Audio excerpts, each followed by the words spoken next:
इशारे तो समझने होते हैं, इशारों को समझना होता है। हमारा देश तपस्वी रहा है, अपनी गौरव, अपनी गरिमा और अपने उसी संस्कृति को पाने के लिए अगर थोड़ा बहुत कभी कष्ट भी उठाना पड़े, तप है। मैंने कल ही बताया था, सदगुरु कौन? जो तुम्हारे जीवन के हर समस्या को तपस्या बना दे। एक आदमी समस्या में ग्रसित है, हाय हाय कर रहा है, और सदगुरु से ज्ञान जब मिला उसको तो बोला नहीं नहीं, ये मेरे जीवन की समस्या नहीं, ये मेरे जीवन में कृष्ण प्राप्ति के लिए मुझे तपस्या मिला है, इससे मुझे श्री कृष्ण मिलेंगे। समस्या तपस्या बन जाए, और जीवन का यही धारा रहा है। कौन सी बात करते हैं आप? ये वही देश है जहां आरुणि नाम के गुरु भक्त रहते हैं, जो अपने गुरु की आज्ञा के ऊपर अपने आप को मिट्टी में गाड़कर खेत की पानी बचाने के लिए 10 गुरु भाइयों को भेजा था, 10 शिष्यों को। महर्षि धौम्य ने, जाओ देखना खेत का पानी बहने न पाए, क्योंकि उसी में जो अन्न होते हैं उसी से हम आश्रम वाले और हमारे यहाँ के जो गैया हैं वो सब खाती हैं। आरुणि अपने 10 मित्रों को लेकर गए गुरु भाइयों को। जब वहां पहुंचे तो पानी और मूसलाधार हो गई, तेज हो गई।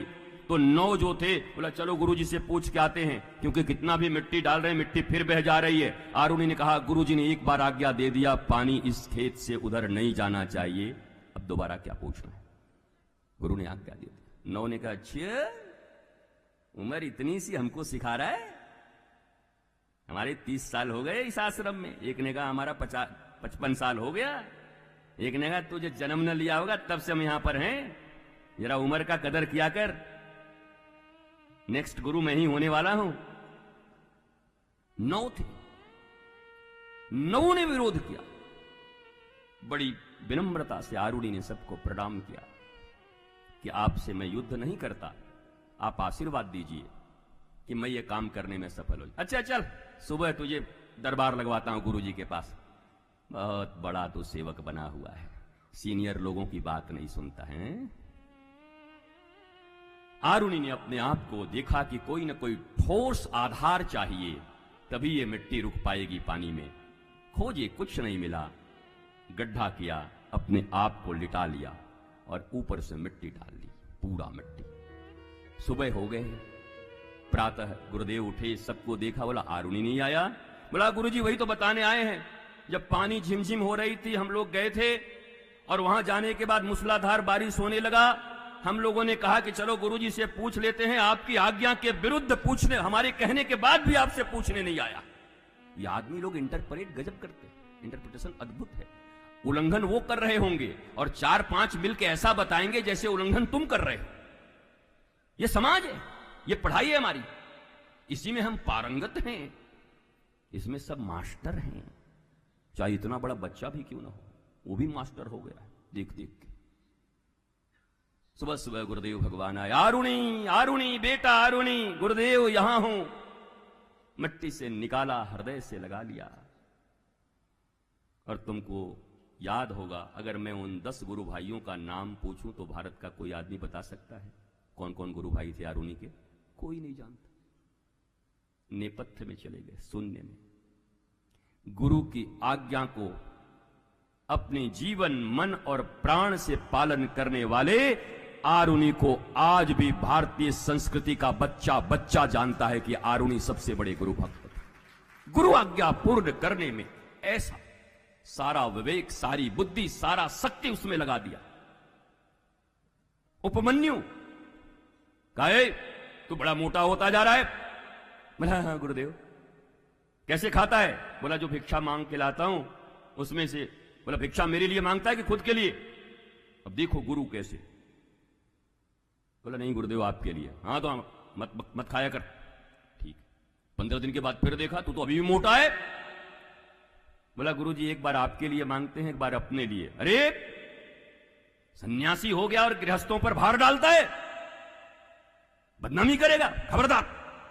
जी गुरुजी। 15 दिन के बाद फिर ऐसे ही। गुरुजी ने पूछा तू क्या खा रहा है?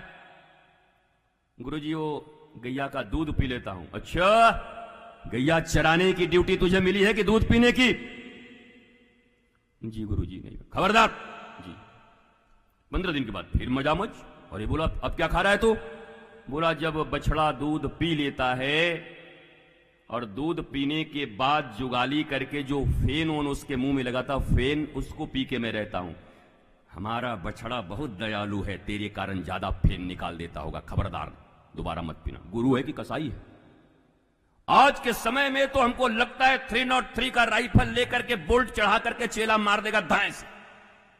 बोला तू जिंदा मत रह। तो कसाई है कि गुरु है तू बता। बोला दूध भी नहीं पीने दे रहा, फेन भी नहीं पीने दे रहा, उपमन्यु, और पूरा शास्त्र है इनके ऊपर। और शास्त्र पढ़े नहीं तो उपमन्यु को कौन जाने? ये आलिया भट्ट को जानने वाले लोग ये उपमन्यु कहां से जानेंगे? नहीं समझ सकते उपमन्यु कौन है। हमारे रोल मॉडल, हमारे चारित्रिक हीरो, हमारे सर्वश्रेष्ठ नायक, सबसे पहले गुलामी देने वालों ने उनको दफन कर दिया।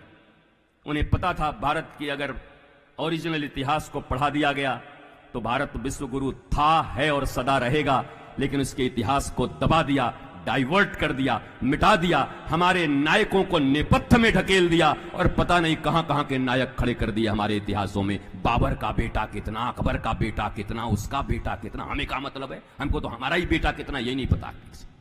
अपने बेटे का नाम नहीं पता है। 1526 में बाबर आया, 1526 में बाबर आया, 1526 में बाबर ने यहां की चढ़ाई की, बाबर ने उसको हराया। बंद कर यार इतिहास। इतना बस जानो, बाबर एक आक्रांता था, औरंगजेब आक्रांता था, दैट्स इट। इतना जानना ही काफी है। हमारे देश की संस्कृति को विनाश करने के लिए आया था। अब पढ़ाना है तो पढ़ाओ शिवाजी के विषय में। सड़क से उठा करके समर्थ श्री रामदास जी जैसे गुरु ने सड़क से उठाकर बालक को इसी राष्ट्र में मात्र 175 सोल्जर्स को लेकर के लाखों सैनिकों के, मुगलों के दांत खट्टे कर देने वाले अगर कोई सेनापति और राजा रहे हैं तो वो छत्रपति शिवाजी रहे हैं, और वो भी अपने गुरु की कृपा, समर्थ श्री रामदास जी की कृपा से किया। 175 और सामने में लाखों मुगल। पूछा किसी ने शिवाजी से, हाउ इज इट पॉसिबल? बोला कम हियर। ले गए पीछे झोपड़ी में। तब 90 साल की उम्र समर्थ श्री रामदास जी ऐसे बैठते, ऐसे करके ले गए। बोला देख, मेरे युद्ध, मेरा छत्रपति होने का गौरव सब इनके इस हाथ में छिपा हुआ है। बोला ये तो बहुत बूढ़ा है, ये कैसे युद्ध लड़े होंगे? युद्ध शरीर थोड़ा ही लड़ता है, विवेक लड़ता है।